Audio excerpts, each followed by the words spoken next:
Well, hello and good morning again. Welcome to the Sunday morning satsang. My name is Ayush. I think most of you know me, but for a few that don't, my name is Ayush. Hello, Ravish. Good. Nice to see you. And Hashish and Vednaji. Welcome. Um, so as I was reflecting on what to speak about today, I've been thinking a lot recently about prayer and its effectiveness, and I thought I'll share a few thoughts with you about that. You know, how should we pray, and how should we pray so that we receive God's response? Because that is really what we want. Many years ago, I was just reflecting. Many years ago, when I used to pray, I used to sort of be giving God a list of things that I want. Sort of a list of my desires. Like, oh God, I want this big bonus at work, and I want this nice big house by the beach, and I want this nice Mercedes Benz. And I would also tell him, well, these are things I don't want. So I sort of don't want this little illness that I'm having. Can you please take that away? And this that irritating person at work. Please can you figure out some solution for that?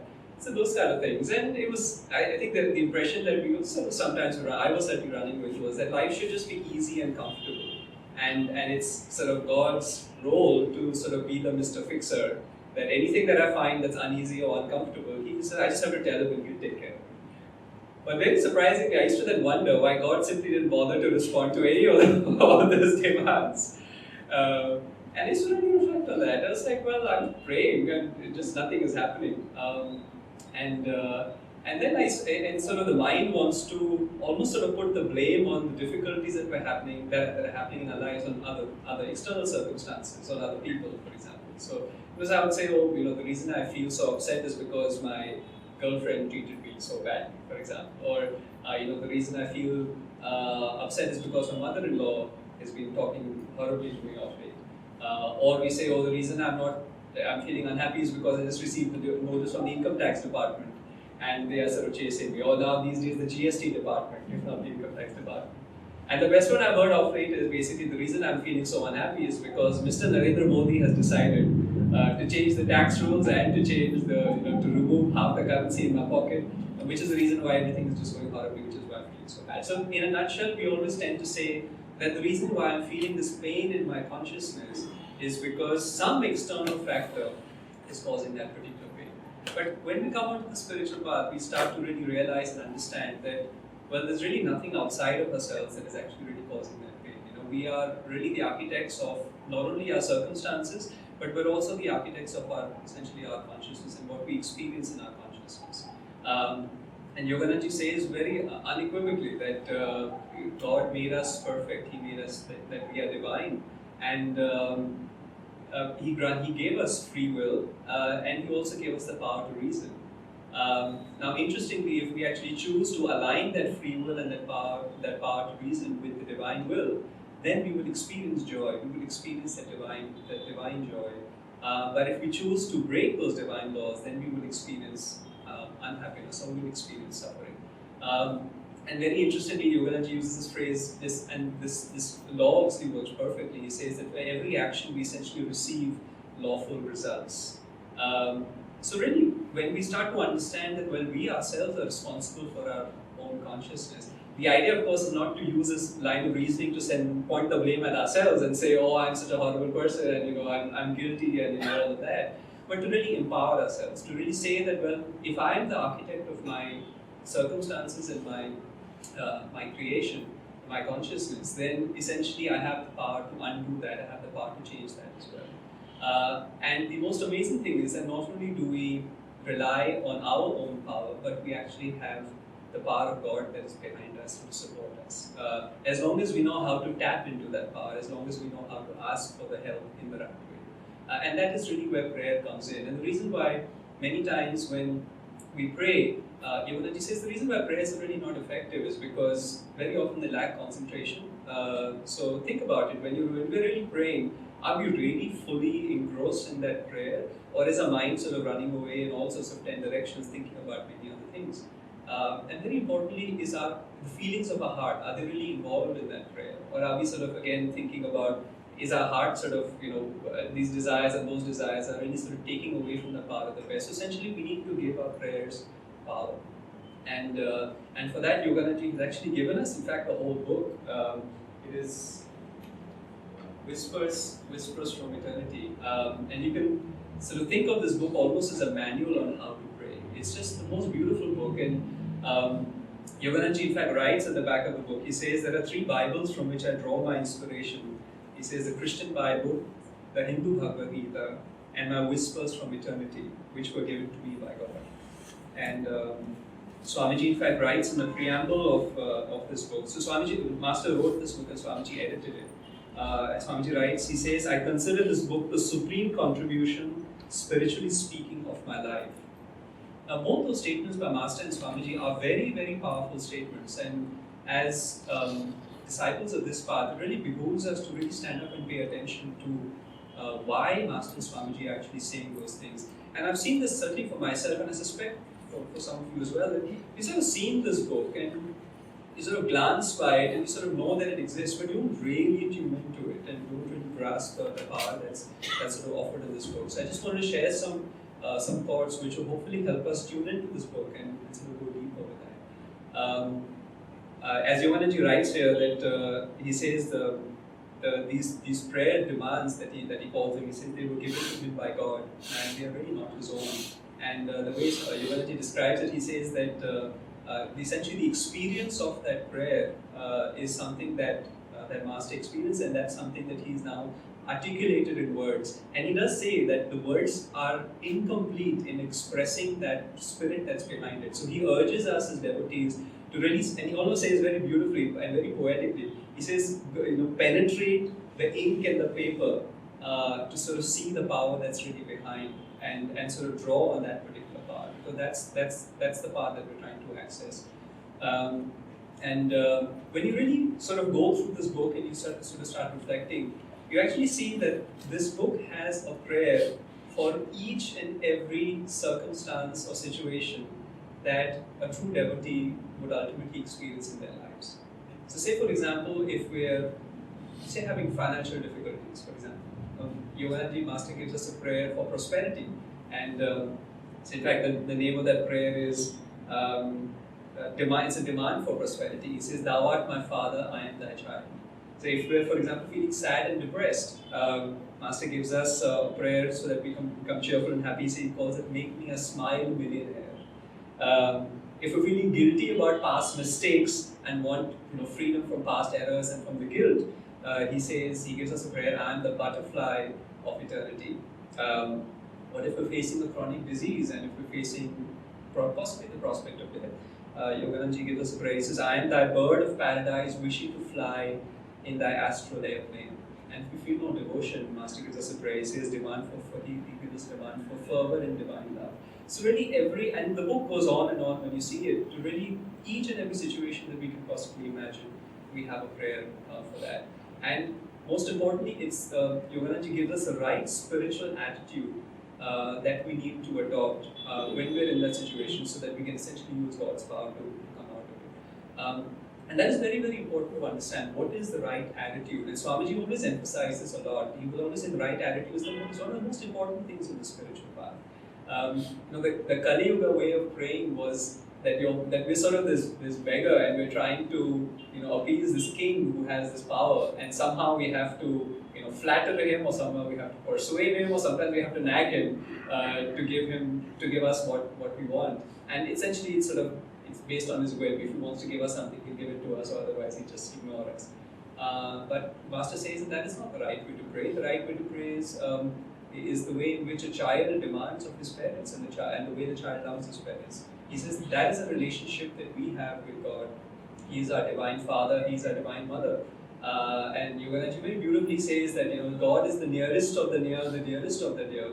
And think about our own relationship with our children. If our children demand something of us and that we know is good for them, won't we go out of our way to actually make that happen?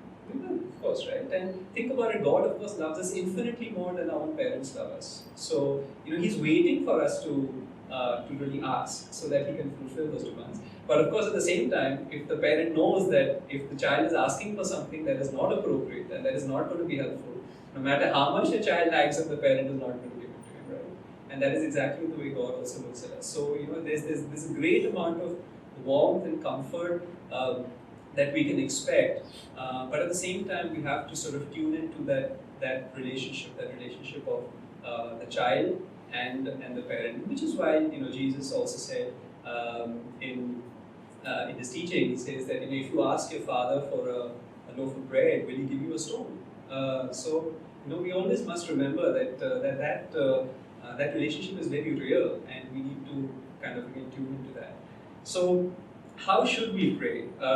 And Yoganji really gives us just a few methods. He says that select one demand from this book, one demand that is appropriate to our present circumstances that we're currently facing, that we can really tune into. So, and I gave you some examples, and of course, if you get a chance to go through this book, you will really get many more examples that are very, very specific to exactly the situation that you're facing. So, select one demand, focus on that. Then you're going to just calm your mind, meditate with a straight spine, so that the restlessness that is currently there in the mind, that is what draws the power away.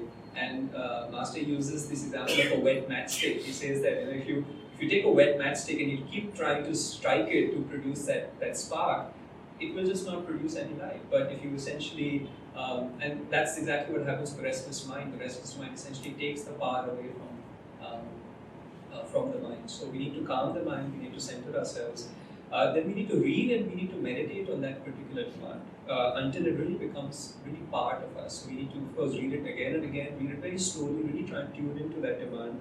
And we need to sort of understand, not only understand it mentally, but really almost enter into that image. And we'll try and do an example of this a little bit later, just so that we can get a feel for that. Because the images that Master uses in this book are just so poetic, they're so beautiful, and they sort of go in these amazing directions, and it really helps us to visualize and tune into that, and like I said, really enter into that image. And then Master says, then you saturate that demand with devotion, because really without the heart's feelings and being involved, you really never be able to progress. So of course, expressing great love for God and for Guru, but also really for the opportunity that we've been given to really transcend these limitations. Whatever that, like I said, circumstances we're currently kind of in, we have the power to break out of that, and the prayer is going to help us for that. So we need to really completely engage the heart. We need to feel, we need to cry from the inner self, saying that I really can actually do this. And you become so immersed in that particular demand that it actually really becomes part of you. It's really, and when you offer the demand up, it's really this outburst from your own heart rather than someone else's prayers. The phrase of "I love you" is such a cliche phrase. I mean, we've all said it, we've all heard it. But when that same phrase is said by a lover to his beloved, from the feeling of his heart, it's almost as though that phrase had never been said before, right? And that's exactly the same with this demands as well. That once you make it your own, and once it's the outpouring of your own heart, it's almost that prayer is the first time it is actually being said. And then and Yogananda says that pray with that demand, and have deep faith that demand is actually being received by God. So it's again as the child has actually made that offering up to God, and then you sort of have to have this faith that if I'm God's child, when I'm talking, He's listening. And again, think of the relationship that we have with our children. When our children talk to us, do we sort of just sort of half pay attention? Maybe for the tough children we do, but not joking. But I think for all children, when the child talks, the parent listens. So, and that's why Jesus used to also say, "Pray, believing that you are being heard." And then he said, once you offer that demand, you go about your daily duties in the deep conviction that your demand has, that your parent, that God has actually received that demand. And then it is really up to the parent to take care of circumstances. And you find that, of course, if you unceasingly meditate and if you unceasingly love God, you'll find that you will feel His response, and a very specific response to that particular demand.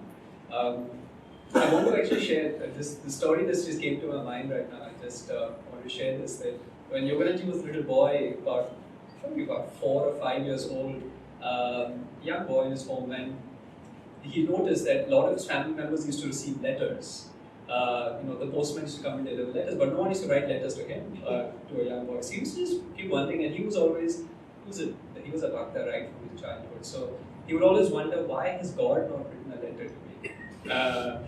So somewhere I think when he goes and asks his mother, saying that I have not received a letter from God, why has the letter not come? So his mother very sweetly said, well, you have to write a letter first, and then God will reply to you. So very quickly he writes a little letter. You can imagine just Yogananji Mukunda as a 4 or 5-year-old boy writing this letter to God, and then he puts it in an envelope, and then on the envelope he writes, to God in heaven as the address. And then he actually goes and posts it in the post box.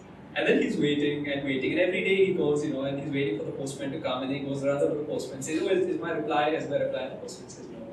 And 1 day goes by, and 2 days go by, and 3 days go by, and it keeps happening, and then he doesn't get a reply. And he's really now upset, because he's written to God, and God has not replied, and he's really upset, and then he's deeply praying, and then he's sitting in meditation, and then really amazingly, God actually answers him in meditation.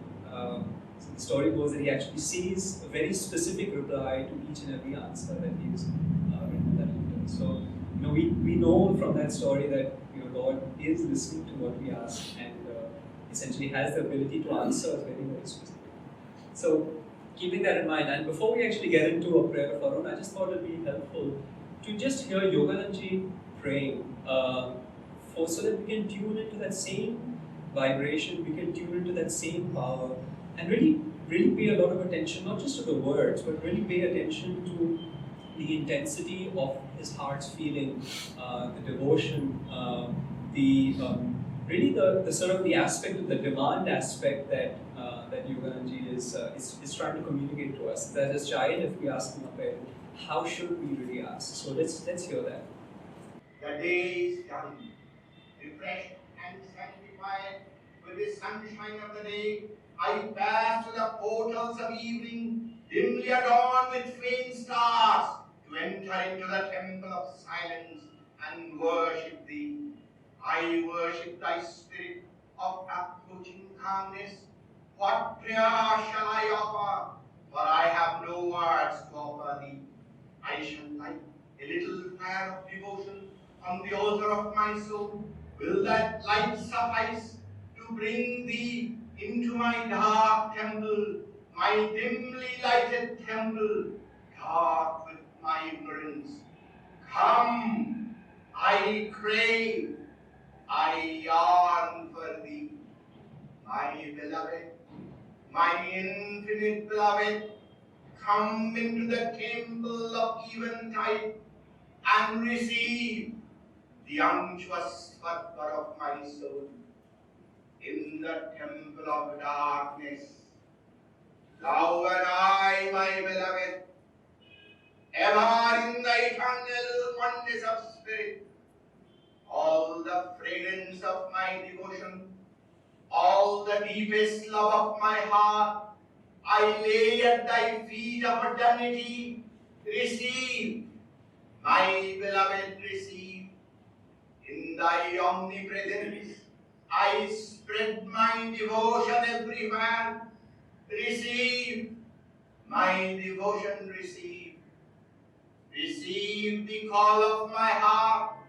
Receive the call of all our hearts.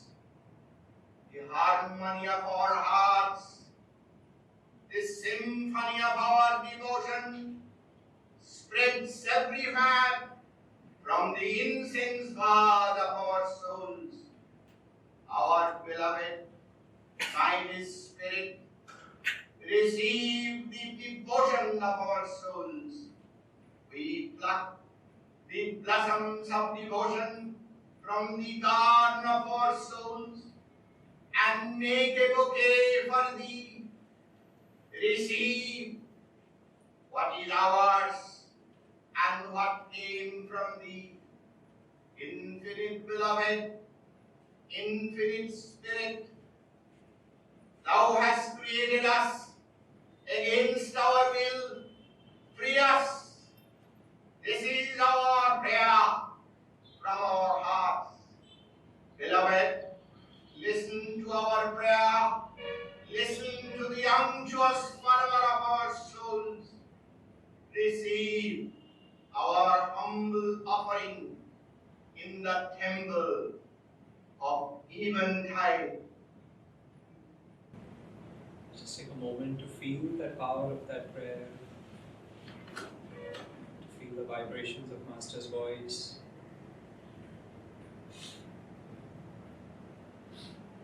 Tuning into that real devotion that's there in his heart, that's there in all our hearts.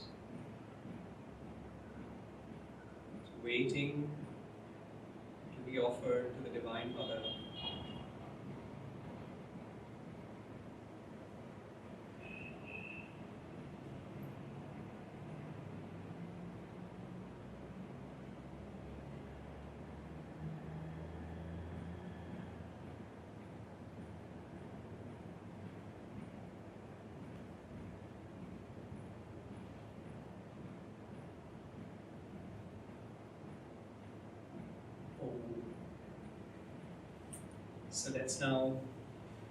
So let's read one of Master's demands, and then let's go through that a little bit more detail together, so that we can really tune into these prayers. So I'm just going to read this first, and this is, I love this one. It's one of my favorites. It's "Make me thy butterfly of eternity," and as I said, the prayer, this is really about getting rid of all our past karma, past fears, future fears, guilt. And really sort of breaking out and offering and really realizing that we are divine in our real potential. So let me read this. Make me thy butterfly of eternity. I have burnt my past, destroying every seed of evil destiny. I have stridden bravely through the strewn ashes of my past and future fears. I am the eternal now, having torn to shreds my enclosing cocoon of ignorance with the sharp knife of free will. Now I am thy soaring butterfly of eternity, flitting freely through immeasurable skies of time. The beauty of my wings I spread out through nature everywhere to entertain all beings. My wings are sprinkled with suns and stardust. Lo, I am beautiful. May every silken thread that shrouded my past folly be severed forever. See, they trail now behind me, only adding to my beauty as I wing my way to my own self in thee. So let's go through this a little bit more detail. So when we say, I have burnt my past, destroying every seed of evil destiny. Now, it's amazing when you actually think about it, how much time we actually spend reminiscing about our past, worrying about the things that we've done, our karmic seeds, etc., etc. And in this prayer, we're simply saying, you know what? I just burnt it all. I've set alight with the power of my devotion all the things that used to hold me back, and essentially it's just gone. Very interesting, he says, every seed of evil destiny. So many of those seeds, karmic seeds, in fact, the same thing that the vrittis that we're trying to work with when we do our Kriya Yoga practice, essentially we have the power to get rid of them. So we say, you know what, I've burnt it all.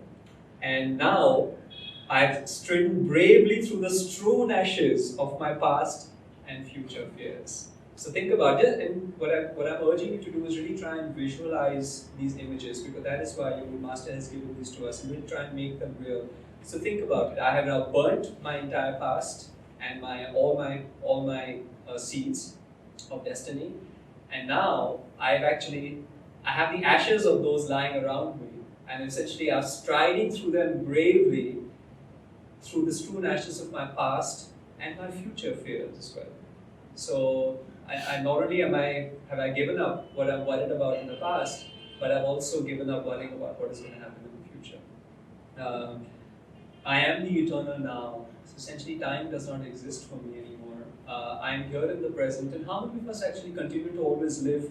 We're either living in the past or we're living in the future, but we're not really living in the now. So we're here. We're using this also as an affirmation. It's a prayer. It's an affirmation saying that I am the eternal now. It's not just I am in the eternal now, I am the eternal now. Having torn to shreds my enclosing cocoon of ignorance. Now think about it. Doesn't it actually feel that way when we're actually constantly worrying about our past, about our karma, about what we've done, about what we should have done, what the other person should have done, etc. We almost feel sort of enclosed in this sort of cocoon and sort of wrapped around and around with all those things that are holding us back. So I'm saying essentially, and I've not just sort of taken it apart gently, I've literally torn it to shreds. And I have done that with the sharp knife of my free will. So I have this sort of sharp knife that has been given to me by God of my free will, and I've essentially taken it, I've just done chop, chop, chop, chop, chop, I've just get rid of it, I'm just breaking out of it. And that's the kind of the power that we essentially need to sort of bring. We're not simply saying, oh yeah, just a little bit of work that needs to be done on this. No, it's just, I'm just getting rid of it all. Now I am thy soaring butterfly of eternity. So I was sort of this ugly little worm sitting inside this worm cocoon, but now that I've torn all of that to shreds, I have now evolved and I have now become this butterfly. And I'm a butterfly of eternity, flitting freely through immeasurable skies of time. So essentially, I am not bound by anything. I'm not bound by my past. I'm not bound by my future.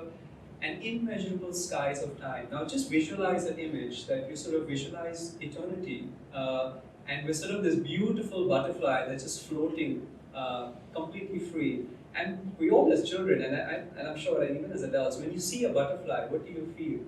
Right? The butterfly sort of comes flitting and sort of either sits on you or sits on a flower. It just brings this joy. And there's so much it's very light and it's very free. And every one of us in this room loves to watch a butterfly, right? So that's what we've essentially become. The beauty of my wings, I spread out through nature everywhere to entertain all beings. Now this is what I love about Master's prayers, is that not only are we actually working on ourselves and we're working on our own spiritual path, but he also brings in others. He always reminds us constantly that not only are we doing this for ourselves, but we're also here to serve others and to look after others. And Yogananji used to say that life, the purpose of life was designed for both our education and for our entertainment. And so our responsibility, if we're this beautiful butterfly, then we have that beauty and we must share that beauty with others as well. My wings are sprinkled with suns and stardust. Lo, I am beautiful. And so till now we were thinking that we were this sort of ugly worm sitting in this cocoon, all wrapped up in our past, but now I am beautiful. And the way to think about it, again, it's an affirmation, but it's also an affirmation of truth, that we are beautiful in our souls. And what Yogananji is really asking us to do is asking us to see ourselves as God sees us, because God sees us as light. Yogananji used to say to the disciples who were with him, he says, you don't know how beautiful you are, because he said that I can only see light, whereas you see, your karma and you see this and that, but I only see light. So that's what we need to affirm, because that's what our reality is. And then he says, may every silken thread that shrouded my past folly be severed forever. So it's all gone. See, they trail now behind me, only adding to my beauty as I wing my way to my own self in thee. And this is again just a beautiful touch that Master brings in. The past, that is sort of the ashes that have been strewn behind and the cocoon threads that are lying behind me, it's sort of reminding us that we had to go through that experience to become this beautiful butterfly.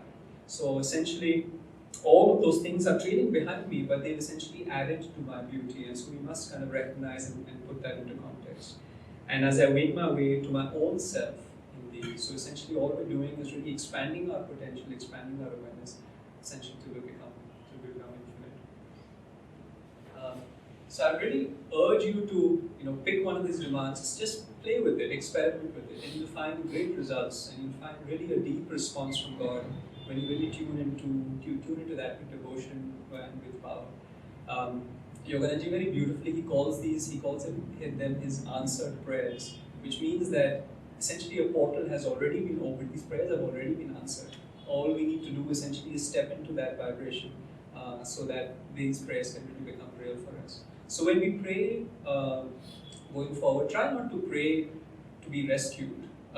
So usually that's what we do. We say, God rescue me, rescue me. Instead of that, we actually say, well, God teach me how I can learn, how I can become bigger, how I can become better.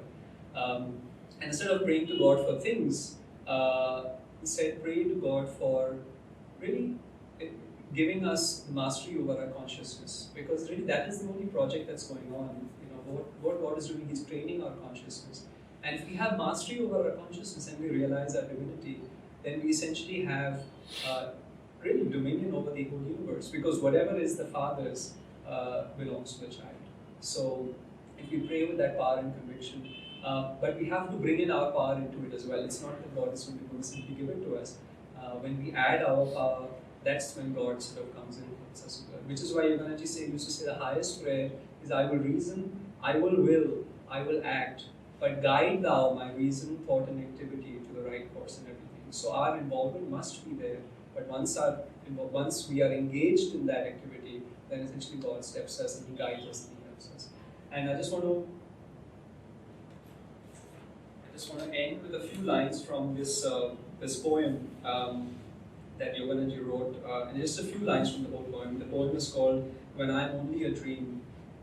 And Master writes, when you are able no longer to talk to me, read my whispers of eternity. Eternally through that I will talk to you. Unknown, I will walk by your side and guard you with invisible arms.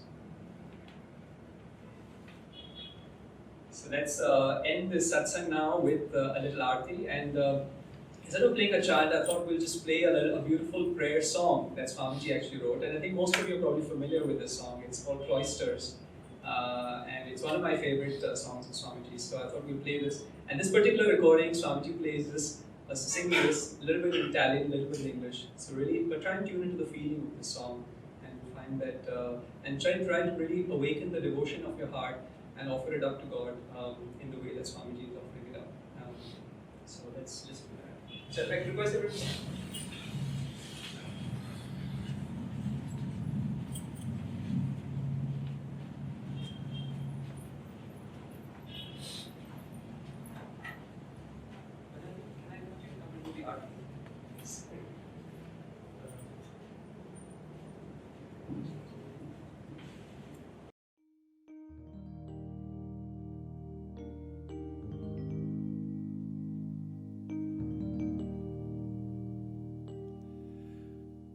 Dal mio cuore ti chiamo, Signore, quanti anni che piango per te, quanti anni che sogno vederti, o Signor, oggi vieni a me. Non lasciarmi più così solo qui, sono sempre tu, verrai tu. Long I've called you my Lord, long I've called you. Many years I have longed for your sight. Bathe the darkness with tears of devotion, offered candles in prayer to your light. How much longer, friend, must I cry your name? I am yours, ever yours. Will you come? Dal mio cuore ti chiamo, Signore. Quanti anni che piango per te. Quanti anni che sogno vederti, o Signor, oggi vieni a me, non lasciarmi più così solo qui, sono sempre tu, verrai